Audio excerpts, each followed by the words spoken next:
महाराष्ट्राचा आराध्य दैवत छत्रपती शिवाजी महाराज यांचं भिवंडी तालुक्यातील मराठे पाटील येथील मराठे पाडा येथील शक्तिपीठ अर्थातच छत्रपती शिवाजी महाराजांचं मंदिर जे महाराष्ट्रातील नव्हे तर भारतातील पहिलं सर्वात मोठं मंदिर बनतं आहे आणि त्या मंदिराची ख्याती ऐकून आज बहुसंख्य लोकप्रतिनिधी असतील सामाजिक क्षेत्रात काम करणारे या ठिकाणी भेटी देत आहेत.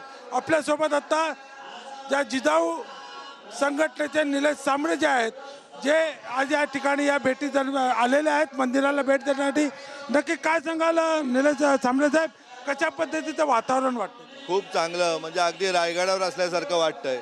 छत्रपती शिवाजी महाराजांच्या पहिलं मंदिर आज आपल्या देशामध्ये आपल्या भिवंडी तालुक्यात होतं आहे, ही आनंदाची गोष्ट आहे. मी राजूभाऊ चौधरी आणि त्यांच्या संपूर्ण मित्रमंडळीचा अभिनंदन करतो का प्रत्यक्षात त्यांनी इथे मंत्रमुग्ध ज्याप्रमाणे छत्रपती शिवाजी महाराजांचा राज्याभिषेक झाला होता त्याप्रमाणे गेले 4 दिवस झाले कार्यक्रम चालू आहे.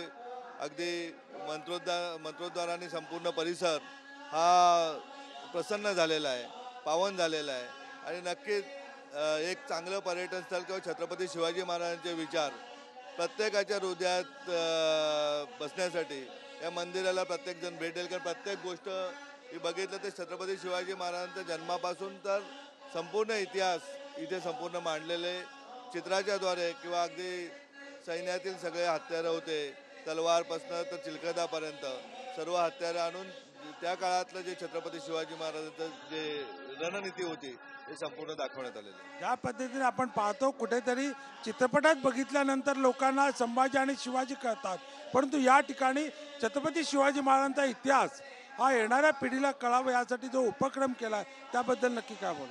नक्कीच मी राजूभाऊ आणि त्यांचं अभिनंदन करतोय. कारण इथे आल्यानंतर प्रत्येकाला छत्रपती शिवाजी महाराज नाही तर आपण बघतोय का फक्त अफजल खानाचा खून एका आग्र्याहून पळायन इतकंच इतिहासामध्ये दिसलं जायचं, परंतु वास्तव इतिहास का छत्रपती शिवाजी महाराजांची आज आपल्या देशामध्ये पूजा केली जाते घराघरामध्ये. त्याला कारण आहे का तो इतिहासही तितका मोठा आहे का प्रत्येक गोष्ट छत्रपती शिवाजी महाराजांची घेण्यासारखे. आपण सर्वांनी छत्रपती शिवाजींचे गुण घेतले.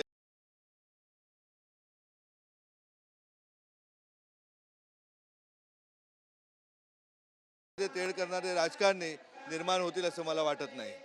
पुन्हा जर आपण पाहिलं तर ज्या पद्धतीचं हे शिवमंदिर उभं राहतं हे शिवमंदिर येणाऱ्या काळामध्ये प्रत्येकासाठी प्रेरणादायी असणार आहे असाच विश्वास या ठिकाणी येणारा प्रत्येक जण व्यक्त करतोय. भिवंडी मराठे पाडाहून कॅमेरा पर्सन नागनाथसह संजय भोये, TV9 मराठी.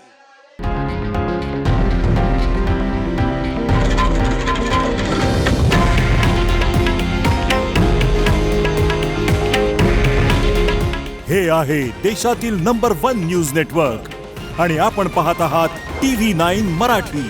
काळजी तुमची, हित महाराष्ट्राचं.